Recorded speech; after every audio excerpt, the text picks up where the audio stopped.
Row after row of black caps fill the Southern New Hampshire University auditorium. I scan the faces of proud families clutching bouquets, balloons bobbing against the ceiling, phones raised high to capture every precious moment. 3 empty seats mock me from the 4th row reserved, but abandoned. My phone vibrates. The group text from Mom glows on the screen. Sorry, honey. You know how Uncle Mike gets about Super Bowl Sunday? Been hosting for 20 years. We'll celebrate next weekend, XO. I click the screen dark, fingers trembling. 6 years of night classes flash through my mind. Double shifts at the insurance company. Dinner from vending machines. Every invitation declined because I had to study. Every holiday worked so someone else could be with their family. The reliable Toyota I sold to pay for my final semester. The health insurance I canceled to cover books. Lauren Elizabeth Summers. My row stands. The dean's voice echoes through the sound system as I walk toward the stage. My sensible heels click against the hardwood, the only pair I own, bought at Goodwill for interviews. The weight of my graduation gown feels heavier with each step. Bachelor of Business Administration, summa cum laude. The dean's smile is warm as she hands me my diploma. I force my lips to curve upward, but my eyes keep drifting to those empty seats. The paper in my hands represents thousands of hours of sacrifice. Endless nights hunched over textbooks while my family hosted neighborhood parties downstairs, telling me to study in my room because you're the one who wanted this degree so badly. My chest tightens as I return to my seat. The ceremony continues, but I barely register the remaining names. My phone buzzes again. Dad this time. We'll catch the next one. The next one. Like, I'm going to spend another 6 years earning another degree just so they can skip that graduation too. Just like they skipped my community college graduation 3 years ago. Car trouble, they said. But Facebook showed them at my brother Jack's Super Bowl party, Mom proudly displaying her 7-layer dip, Dad wearing his lucky jersey. The same brother who borrowed $3,000 for rent last year. I found out through his Instagram story him waving Super Bowl tickets, caption reading, "Sometimes you gotta treat yourself." The dean's closing remarks fade into background noise. All I can hear is the echo of conversations that should have warned me. Lauren, honey, you're so good with money. Your father just needs a little help with the mortgage. Come on, sis, what's family for if we can't help each other out? You're not using your savings for anything important right now anyway. The ceremony ends. Families flood the aisles, wrapping graduates in tearful embraces. I stand alone in my wrinkled gown, the February wind whipping through the open doors of the auditorium. My diploma case feels like ice in my hands.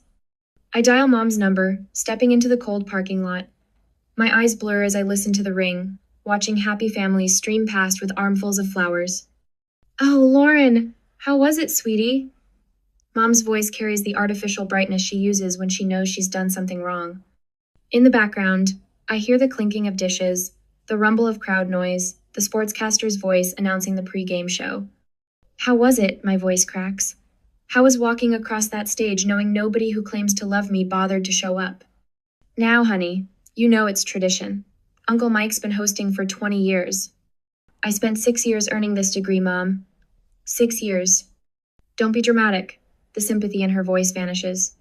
It's just a piece of paper. You can show it to us next weekend. Dad's voice carries through the phone. Tell her we'll catch the next one. The next one. Like this moment could ever be recreated. Like 6 years of my life meant nothing more than a minor scheduling conflict. I stand in the February cold, tears freezing on my cheeks, and finally see the truth I've been avoiding. They never saw me. They only saw what I could do for them. The reliable daughter. The human ATM. The one who would sacrifice everything to keep them happy while they gave nothing in return. My fingers move across the phone screen, pulling up the airline app I downloaded months ago but never had the courage to use. A one-way ticket to Colorado appears. The Vail Mountain Lodge spa package I've dreamed about but always dismissed as selfish. One click. My first truly selfish act in years. The confirmation email arrives as I walk to my car, diploma clutched against my chest like a shield. Behind me, the last families exit the auditorium, their laughter and celebration fading into the winter air. Would you have forgiven your family for missing the biggest day of your life? I already know my answer. With these thoughts, I went home and started preparing for my upcoming trip. Now, a week later, the hot stones trace a path along my spine, each point of warmth melting 6 years of tension. My first real massage. A gift to myself that would have bought 3 textbooks last semester. My phone vibrates against the wooden table beside me. Again. The 13th time in 2 hours. Would you like me to put that in airplane mode for you? The masseuse's voice floats through lavender-scented air.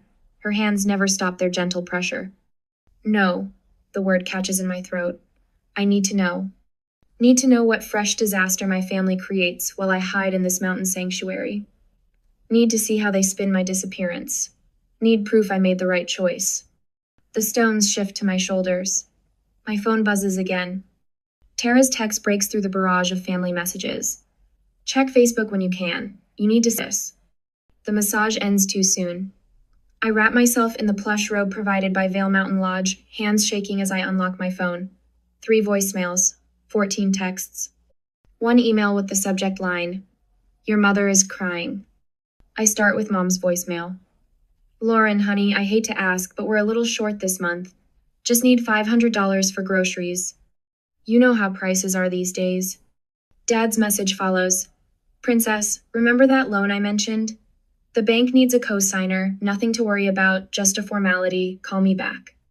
Jack's voice drips with familiar manipulation. "Sis, you'll never believe what happened.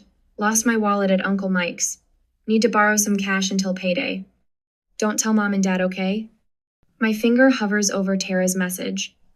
The robe suddenly feels too warm, too confining. I open Facebook. The first post punches the air from my lungs. Mom's perfect 7-layer dip arranged on Uncle Mike's coffee table. Another successful Super Bowl spread. 20 years of tradition.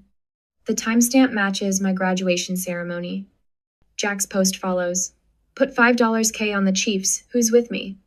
Posted an hour after texting me about his lost wallet. Comments flood the photos. Relatives praising Mom's cooking. Friends congratulating Jack on his bet. Dad sharing links to next year's Super Bowl packages. Not one mention of my graduation. Tara's message blinks. There's more. Check your credit report. The spa's Wi-Fi crawls as I log into Credit Karma. Unauthorized inquiries litter my report like cigarette burns. Chase, American Express, 3 different store cards, all within the past month. My phone rings. Mom's number. "Have you thought about that grocery money, honey? Times are tight." The stones from my massage sit in a heated basket nearby. I imagine hurling them through the window, watching the perfect Colorado snow shatter like my illusions. "Lauren, are you there? Times aren't tight enough to skip betting on the Super Bowl, are they?" Silence crackles through the connection. Then, "Jack shouldn't have posted that. He's just excited." Stop. My voice sounds foreign, stretched tight across fury and grief. "I saw the pictures, Mom. While I walked across that stage alone, you were arranging dip on Uncle Mike's coffee table. Now, Lauren, family helps family. That's what we do." Family helps family. The laugh tears my throat. Is that why there are credit inquiries I never authorized on my report? The silence stretches longer this time. In the background, I hear Dad's voice. "Is that Lauren? Tell her about the loan. Don't you dare." The words slice through Mom's excuses. "Don't you dare ask me for one more thing." My finger finds the block button as Dad's voice rises. The screen goes dark. Relief floods my system, chased immediately by crushing guilt. Good daughters don't block their parents. Good daughters don't run away to luxury spas while their families need help. My phone lights up with Tara's call. I talk to my cousin Sarah. She's a lawyer, specializes in identity theft. She says you need to file a police report immediately. I can't do that to them. The words come automatically, programming too deep to override. They're family. Honey, family doesn't steal your identity. Family doesn't miss your graduation for a football game. Family doesn't. A knock interrupts. The spa concierge stands in my doorway, concern etched across her features. "Miss Summers? We've upgraded you to our Mountain View suite. No charge." I didn't ask for. "You're not the first person I've seen make these calls." She steps inside, closing the door softly. "My mother emptied my accounts the day I graduated college. Said I owed her for raising me." The tears finally break free. She hands me a tissue, then another. "The suite has a better security system," she adds quietly, "and a private entrance." My phone vibrates. Another credit alert. "They opened a Macy's card in my name yesterday." I pick up my phone, hand steady now. Tara? Give me Sarah's number. And the name of a good accountant. The mountain snow falls outside my window, each flake a promise of fresh starts. Of boundaries sharp as February frost. Of a life where love doesn't require sacrifice. A life where I'm finally free. My phone buzzes one last time before I block Jack's number. His message glows like a warning. You're selfish if you won't help Dad out. After everything they've done for you. Everything they've done for me. Like missing my graduation to watch football. Like stealing my identity while I earned my degree. Like teaching me that love means giving until you break. I text Tara back. I'm ready. Call Sarah. When does family loyalty become self-destruction? I already know my answer. After the vacation was over, I came back to my apartment, met with Sarah and Tara, and prepared the necessary documents to fight my family. They need to learn boundaries once and for all. A whole month has passed that way. Now, on a Thursday night, the banging on my apartment door jolts me awake at 3 a.m. Through the peephole, Dad's red face fills mine. Mom hovers behind him, wringing her hands in that way she does when she wants something. Jack leans against the hallway wall, arms crossed, watching the show. I step back from the door, phone already in hand. The landlord's number rings twice. Miss Thompson? I'm so sorry to bother you this late, but your family is here claiming they need emergency access to retrieve their property. My laugh comes out harsh. Their property? Everything I own I bought myself, with the money they borrowed and never paid back.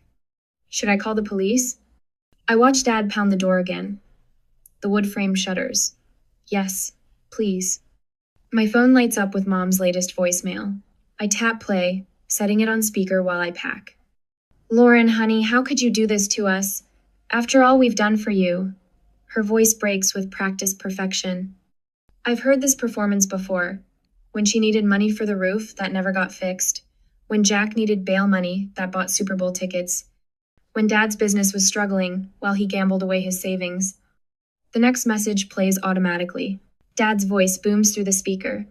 I'll tell everyone what kind of daughter you really are. Ungrateful, selfish. After we sacrificed everything. I delete the rest without listening. My hands shake as I dial the number Tara's lawyer cousin gave me. He picks up after 3 rings. Financial abuse documentation? The advisor's voice carries no judgment, just quiet competence. Bring everything you have. Bank statements, loan documents, any texts or emails showing patterns of manipulation. I entered my cabinet 2 minutes later. My filing cabinet yields 6 years of evidence. Every emergency loan, every guilt, inducing request, every promise of repayment broken. The stack grows higher on my kitchen table while red and blue lights flash through my window. The police arrive as Jack starts his performance. Sis, come on, open up. We're worried about you. Their voices fade as officers escort them away. I sink into my chair, surrounded by papers that tell the story of my family's betrayal in cold, hard numbers. But I won't give up. I rearrange the documents and put them into a bag. They are proof of what my family has done to me all these years. I was ready to meet my lawyer early in the morning. Morning brings clarity and steel into my spine. The lawyer's office smells of leather and authority. My documentation spreads across his mahogany desk like battle plans. Identity theft. He taps the credit report showing cards opened in my name. Unauthorized loans. Financial coercion. Each term lands like a hammer, nailing down the coffin of my family's manipulation. The email he helps me craft takes 10 minutes to write and a lifetime of courage to send. Any further contact will go through my attorney. Attempts to contact me directly will be documented as harassment. I expect silence. Instead, my laptop screen fills with their faces, a video call I shouldn't answer but do. One last time. Dad's mask slips instantly. You owe us. We raised you. Raised me? The words taste like vinegar. You raised me to be your personal bank, your safety net, your get-out-of-jail-free card. Jack's face reddens. You think you're better than us now, with your fancy degree and your... Better? No, just awake. Mom's tears start right on cue. When they don't work, her expression hardens. We're your family. Family helps family. Family doesn't steal identities. Family doesn't open credit cards in their daughter's name. Family shows up for graduation. The screen goes black. After the meeting, I went straight back to my office for further preparations. The same day, the atmosphere at my office feels different, safer. Messages of support flood my phone. Tara's flight confirmation to help me move. An offer of temporary housing in Portland from the spa retreat owner who witnessed my breakdown. The Portland job offer arrives that afternoon. 6 figures, signing bonus. A fresh start 3,000 miles away. My hands steady as I download the credit freeze forms. The cease and desist letter goes out certified mail. Each signature feels like breaking a chain. I stand at my office window, watching the sunlight paint the sky in colors of possibility. For the first time in my life, the weight of family obligation lifts from my shoulders. The air tastes different, lighter, sweeter. My phone buzzes. Unknown number. I silence it without checking. Next to me, on the desk, Portland contracts wait for my signature. Behind me, the wall calendar shows the end of March marked with red X's, counting down the days until my new life begins. The question echoes in my mind as I sign my name. How much is your peace of mind worth? Everything, it turns out, everything. 2 weeks later, I am moving out. The cardboard box scrapes against my apartment floor as I slide it toward the door. My entire life in Hartford fits into 12 boxes, each labeled in precise black Sharpie. The movers arrive in 20 minutes. My phone hasn't rung in 3 days, the longest silence from my family since I blocked their numbers. I touch the diploma hanging on my wall, tracing the gold embossing one last time before wrapping it in bubble wrap. The frame cost 2 weeks of grocery money, but seeing my achievement properly displayed instead of stuffed in a drawer helped me sleep at night. A knock at the door sends my heart racing until I hear Tara's voice. Lauren? You decent? She stands in the hallway holding 2 paper coffee cups, her silver hair swept into her signature messy bun. Brought you real coffee. None of that vending machine sludge you usually drink. You're a lifesaver. The rich aroma of French roast fills my nostrils as I take a sip. The movers come at 9. I know. Tara sets her cup down and surveys my apartment. You really did it. You're really leaving. Portland's waiting. The words still feel strange on my tongue. 2 weeks ago, I accepted the department manager position at Western Insurance's Oregon office, double my current salary. Full benefits. A signing bonus that covered first and last month's rent on a downtown apartment. My phone buzzes. Another email from Dad's lawyer demanding a response to their reasonable request for family reconciliation. I delete it without reading. They hired a private investigator, Tara says, watching my face. Jackie from accounting saw him asking questions in the break room yesterday. A laugh bubbles up from my chest, surprising us both. Let them waste their money. By tonight I'll be gone. The movers arrive exactly on time. I watch them load my life into their truck, each box a brick in the wall I'm building between my past and future. My neighbor Mrs. Chen waves from her balcony. She thinks I'm moving for a promotion. She doesn't know about the cease and desist letter in my desk drawer, or the police report documenting years of financial abuse. My LinkedIn post about graduating despite family sabotage went viral last week. 300,000 views, thousands of comments from other survivors, job offers from across the country. Dad's gambling debts exposed in the comments when his bookie's wife recognized our story. Brother Jack's embezzlement from Uncle Mike's construction company revealed by a former employee. The professional community that ignored my family's social media smear campaign embraced me instead. Women in finance, corporate mentors, survivors of financial abuse who recognized their own stories in mine. Thoughts take me to my new apartment in Portland, waiting above the city lights, secured through my future coworker Amanda's real estate connections. The women's professional network there already added me to their leadership committee. My therapist connected me with a support group that meets Tuesday nights. Miss Summers, the head mover, brought me back to reality. He holds out a clipboard. Just need your signature here. I sign my name with steady hands. Through the window, I watch them load the last box, the one containing my mother's china. The set she promised would be mine when I married, then sold at a yard sale to cover Jack's gambling debts. I found identical pieces at estate sales, slowly rebuilding what was stolen. My phone lights up with a text from Amanda in Portland. Office is ready. Team can't wait to meet you Monday. The promotion blindsided my family. Department manager at 30. The position Dad always claimed I'd never qualify for without his connections. The job Jack expected would be his once he put in his time. Tara helps me do one final sweep of the apartment. Under the sink, I find Jack's old baseball trophy, one he threw at my door the night I refused to co-sign his car loan. The glass vase shattered, leaving the golden player eternally pitching to no one. Want to keep it? Tara asks. I drop it in the trash. The hollow thunk echoes through the empty apartment. My phone buzzes again. Uncle Mike's name appears the first family member to contact me directly since the restraining order. Lauren. His voice sounds older than I remember. I saw your post. About graduation day. About the Super Bowl. Uncle Mike. 20 years I hosted that party. 20 years your father used my house to place bets with his bookie buddies. Your brother stealing from my company to cover his losses. He pauses. I'm shutting down the party. Permanently. And I'm pressing charges against Jack. Tears blur my vision as I thank him and end the call. Outside, the moving truck rumbles life. Ready? Tara holds out my coat. I take one last look at the apartment where I spent 6 years studying, dreaming, surviving. The mark on the wall where my diploma hung. The window where I watched so many sunrises, cramming for exams.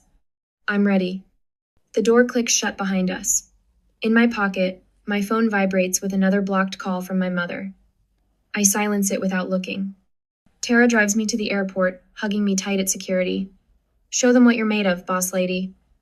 We part and I fly towards my new life. 6 hours later, I stand in my new apartment, watching Portland's lights twinkle through floor-to-ceiling windows. The moving truck arrives tomorrow. Tonight, I have only what fits in my suitcase me diploma, my laptop, and my future. My phone chimes with a calendar reminder. First therapy appointment next week. Dr. Richardson specializes in family trauma and financial abuse. She already helped me draft boundaries for my new life. No contact with family members who participated in financial exploitation. No lending money without a formal contract. No accepting guilt trips or emotional manipulation. No compromising my peace for others' comfort. A text from my new team lights up my phone. Welcome dinner tomorrow night. We're your Portland family now. Family. The word sits differently in my chest now. Lighter. Chosen instead of inherited. Built on respect instead of obligation. I unzip my suitcase and pull out my diploma. Tomorrow I'll hang it in my office, where everyone can see it, where no one will question my right to display it. Where success isn't a betrayal, and ambition isn't a sin. The city lights shimmer like stars fall into earth. Somewhere below, my new life waits. My peace, my power, my truth. I am Lauren Elizabeth Summers, department manager, survivor, warrior, and I am finally, completely free. Freedom, though, isn't the end, it's the beginning of everything I had to rebuild. The next 6 years taught me how to lead without apology, to own my voice in rooms that once silenced me.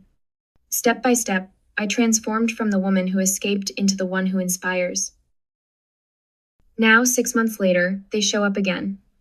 Security guard John Martinez spots them first. His hand touches my elbow as I prepare to take the stage at the Pacific Northwest Business Leaders Conference. Miss Summers, your family is in the lobby. The words hit like ice water. 300 professionals fill the ballroom, waiting for my keynote on financial independence. My hands tremble as I smooth my blazer, the Emerald Saint. John I treated myself to after the promotion. They won't get past the doors, John promises. But they do. Dad bursts through just as I reach the podium. His suit hangs loose on his frame, his eyes wild. Jack trails behind, phone raised to record whatever scene they plan to create. Mom clutches her chest, wobbling in practiced distress. That's our daughter, Dad's voice booms across the silent room. She abandoned us, left us to rot while she got rich. I grip the podium. The teleprompter blinks, waiting. 300 faces turn toward the commotion. Our Lauren, Mom wails, breaking her poor mother's heart. The audience murmurs. Phones emerge. My career flashes before my eyes, everything I've built in Portland crumbling under the weight of viral family drama. But something shifts inside me. Therapy. 2 promotions. A restraining order they apparently ignored. I am not that scared girl in the graduation parking lot anymore. Security. I say into the microphone, my voice steady. Please remove these people. They are in violation of a court order. Jack steps forward, phone still recording. We'll sue you for abandonment. For elder abuse, tell them how you left Mom to suffer. A laugh bubbles up, genuine, unexpected. Mom's 58, Jack. And those Instagram posts from her tennis tournament last week suggest she's suffering just fine. The audience titters. Mom drops her hand from her chest, face flushing. You ungrateful little... Dad lunges toward the stage. 4 security guards intercept him. The crowd gasps. Phones flash, but I don't flinch. Ladies and gentlemen, I say into the microphone, you're witnessing exactly why I'm passionate about financial independence. Sometimes the people who should protect you are the ones you need protection from. They drag my family out, Dad shouting about ungrateful children, Mom's theatrical sobs echoing. Jack's phone keeps recording until security confiscates it. The room falls silent. I take a deep breath, straighten my shoulders. My keynote today was going to be about investment strategies, but let's talk about something more important, how to recognize when love becomes a weapon. For the next hour, I tell them everything. The graduation betrayal, the stolen identity, the years of manipulation. The audience leans forward, spellbound. When I finish, they rise as one applause thundering through the ballroom. Margaret Chen from Penguin Random House catches me afterward. We need this story, she says, pressing her card into my hand. Full manuscript on my desk in 6 months? I just nod and go out of the conference room. But the show isn't over. That moment, Dad's latest attorney has 4th fidgets in the lobby. Miss Summers, perhaps we could discuss a settlement? I open my briefcase and show him my documents. Perhaps we should discuss the credit cards opened in my name, fraudulent loan applications, social security number theft. Color drains from the attorney's face as I lay out document after document. 6 years of evidence, bank statements, credit reports, forged signatures. I'll need to consult with my clients, he stammers. No need. A new voice joins us. Detective Sandra Morris holds up a warrant. Robert and Jack Summers, you're under arrest for identity theft and wire fraud. They lead my father and brother away in handcuffs. Mom crumples onto a bench, her performance finally reaching its finale. Lauren, please, she whispers. They didn't mean it. We can still be a family. I study her face, the familiar lines, the manipulation behind her tears. For the first time, I feel nothing but pity. We stopped being a family the day you chose Super Bowl Sunday over my graduation. I just took time to accept it. My mother says nothing, follows them to the police while I go home to prepare for endless meetings and documents for the new clients. A whole week passes in a rash. However, the following Friday afternoon, I will meet my family in the courtroom. The judge will see you now, my lawyer announces. Inside the courtroom, justice arrives in black and white. The restraining order becomes permanent. Dad and Jack's charges multiply as evidence mounts. The judge's gavel echoes like freedom. Uncle Mike arrives as we exit the Super Bowl party host himself. His face is granite as he faces my mother. 20 years of hosting, he says, and you use my parties to cover up stealing from your own daughter? The family's done with you, Pat. All of us. Mom's mask cracks. Real tears now. But I don't stay to watch them fall. Outside, Portland's rain washes the courthouse steps. My phone buzzes with messages, colleagues offering support. Margaret checking on the book deal. Tara sending heart emojis. A text from Uncle Mike. Proud of you, kiddo. Wish I'd known sooner. I click the phone dark, remembering another rainy day, another phone full of excuses. The frightened girl in the graduation parking lot feels like a stranger now. The courthouse doors open behind me. Detective Morris emerges with evidence boxes. You okay? She asks.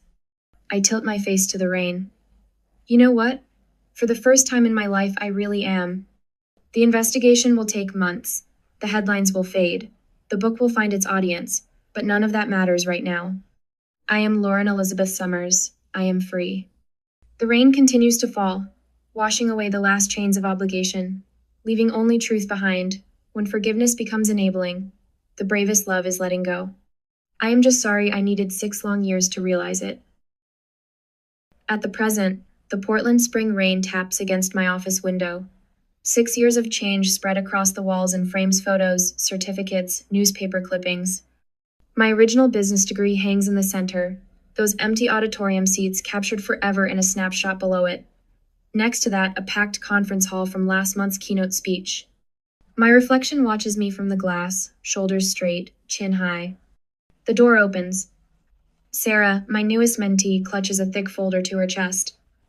The bank statements you asked for. Her voice trembles. Dad opened 3 credit cards in my name. I gesture to the chair across from my desk. The leather creaks as she sinks into it, shoulders hunched exactly like mine used to be. You're already ahead of where I was, I tell her. You caught it early. Her eyes drift to the wall of photographs. Will I ever stop feeling guilty? The question echoes through 6 years of therapy sessions. Dr. Patterson's voice comes back to me. Guilt is the ghost of expectations we never chose to carry. The guilt changes shape, I say. It becomes something else, something stronger. The intercom buzzes. Miss Summers, your 4 o'clock is here early. The scholarship committee? I smile at Sarah. Want to sit in? See where this path can lead? She nods, spine straightening just a fraction. The conference room fills with board members, successful professionals who've become my chosen family. Tara, my best friend since that first devastating graduation day, takes her usual seat beside me. Under the table, she squeezes my hand. The Lauren Summers Scholarship Fund, I begin, will provide full tuition for survivors of family financial abuse. My voice carries strength I once thought impossible. Every recipient receives mentoring, legal support, and trauma counseling. The projector illuminates our first-year goals. My hand touches the diploma in my pocket, the one I earned 6 years ago. Master's in Business Administration. This time, every seat held someone who chose to be there. Who chose me? Tara and her husband whooped the loudest when I crossed that stage. My therapy group brought flowers. My team from the Financial Abuse Survivors Network filled an entire row. Even my landlord came, the woman who changed my locks that first terrifying night in Portland when my family tried to break in. The meeting ends with unanimous approval. Sarah's eyes shine as board members share their own survival stories. The shame that once paralyzed her begins to crack. Back in my office, I prepare for tonight's TED Talk. Breaking the chains, recognizing family financial abuse glows on my laptop screen. My phone buzzes with a text from Mark. Dinner reservations at 8, proud of you, babe. 3 years of dating, and he's never once asked to borrow money. Never made me feel selfish for having savings. Never questioned why I keep separate accounts. The autumn sun sets behind Portland's skyline as I pack up. My office wall holds one last photo last year's Friendsgiving feast. 20 survivors turned family, crowded around my dining room table. Some crying, some laughing, all healing. My therapy journal sits open on the desk. Today's entry reads, "Peace isn't the absence of conflict, it's the presence of choices." The elevator carries me down to the lobby where Mark waits. His smile reaches his eyes, the first thing I noticed about him. No hidden agenda. No manipulation. Ready for your big night? He offers his arm. I think of that frozen February morning, standing alone in a parking lot with my first diploma, of Uncle Mike's Super Bowl party that my family chose over my graduation, of my brother's stolen money and my father's gambling debts. I nodded and smiled, and we went to the parking lot. He drove to the event. An hour later, the stage lights warm my face as I take the microphone. 3,000 people lean forward in their seats. My chosen family scattered throughout the crowd, tissues ready. The best revenge, I begin, is a life well lived. But the greatest victory, that's helping others live well too. The words flow without rehearsal. I tell them about empty seats and broken promises, about the weight of expectations and the freedom of boundaries, about building a family from scratch, based on respect instead of blood. In the front row, Sarah sits straighter than I've ever seen her. Behind her, dozens of survivors I've mentored. Their faces reflect back the strength they found within themselves. My hand touches the diploma in my blazer pocket. Not the old one, the new one. The one earned in an auditorium full of love. The standing ovation thunders. Mark beams from his seat. Tara whistles through her fingers. My therapy group bumps fists.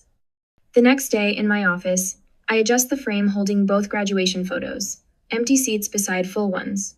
Broken dreams beside realized ones. My reflection meets my eyes in the glass. The scared girl from that parking lot is gone. In her place stands a woman who finally understands.